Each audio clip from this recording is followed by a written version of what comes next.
Hi, first grade. We are going to be reading a book by Dr. Seuss called The Sneetches and Other Stories by Dr. Seuss. Now, the star-belly Sneetches had bellies with stars. The plain-belly Sneetches had none upon theirs. Those stars weren't so big. They were really so small. You might think such a thing wouldn't matter at all. Look at their bellies.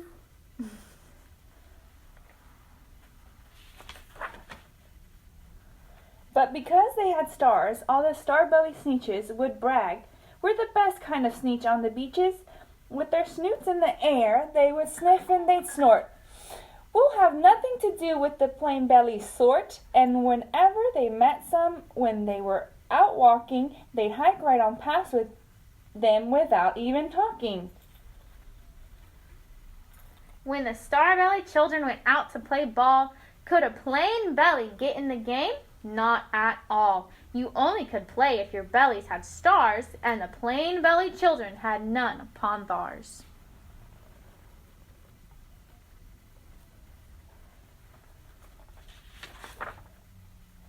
When the star-belly Sneetches had frankfurter roasts, or picnics or parties, or marshmallows toasts, they never invited the plain-belly Sneetches.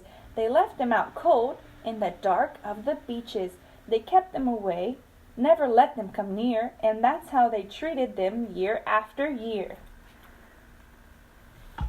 That's not very nice. They should let them come too. Yeah. Then one day, it seems, while the plain-belly Sneetches were moping and doping alone on the beaches, just sitting there wishing their bellies had stars, a stranger zipped up in the strangest of cars. "My friends," he announced in a voice clear and keen, "my name is Sylvester McMonkey McBean, and I've never heard of your troubles. I've heard you're unhappy, but I can fix that. I'm the fix-it-up chappie. I've come here to help you. I have what you need, and my prices are low, and I work at great speed, and my work is 100% guaranteed."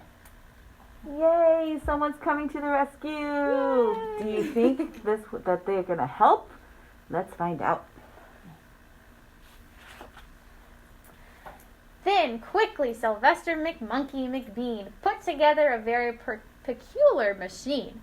He said, "You want stars like a star-belly Sneetch? My friends, you can have them for $3 each. "Just pay me your money and hop right aboard." So they clambered inside, and the big machine roared, and it clonked, and it bonked, and it jerked, and it burked, and it bopped them about, but the thing really worked. When the plain-belly Sneetches popped out, they had stars. They actually did. They had stars upon theirs. Now, what do they have on their bellies now? They got stars.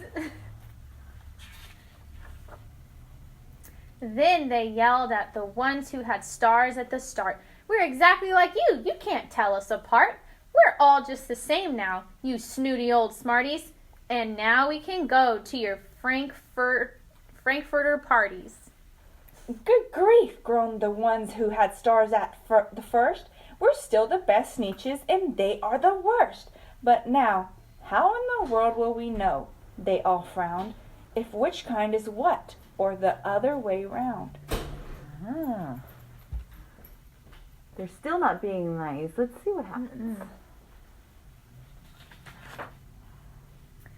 Then up came McBean with a very sly wink, and he said, "Things are not quite as bad as you think. So you don't know who's who?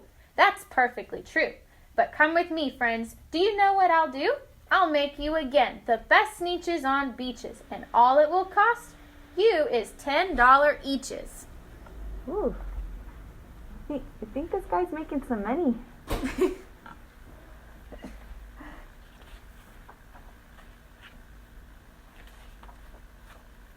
"Belly stars are no longer in style," said McBean. "What you need is a trip through my star-off machine. This wondrous contraption will take off your stars, so you won't look like Sneetches who have them on theirs.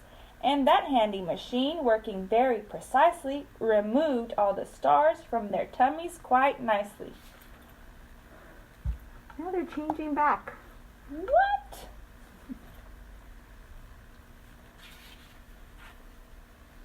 Then, with snoots in the air, they paraded about, and they opened their beaks and they let out a shout. We know who is who, now there isn't a doubt. The best kind of Sneetches are Sneetches without. Then, of course, those with stars all got frightfully mad. To be wearing a star now was frightfully bad. Then, of course, old Sylvester McMonkey McBean invited them into his star-off machine. Then, of course, from then on, as you probably guess, things really got into a horrible mess. Does it look like they solved the problem yet? I'm wondering if they made it worse.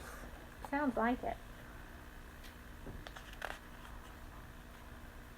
All the rest of that day, on those wild screaming beaches, the fix-it-up chappie kept fixing up Sneetches. Off again, on again, in again, out again. Through the machines they raced round and about again, changing their stars every minute or two. They kept paying money, they kept running through, until neither the plane nor the star bellies knew whether this one was that one, or that one was this one, or which one was what one, or what one was who. Now I don't think they know who they even are anymore. I know. That's sad.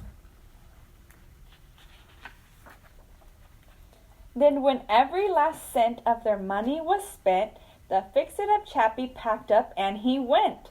And he laughed as he drove in his car up the beach. They never will learn. No, you can't teach a Sneetch.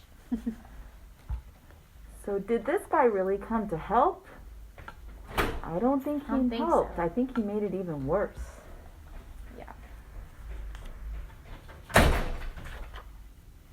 But McBean was quite wrong. I'm quite happy to say that the Sneetches got really quite smart on that day.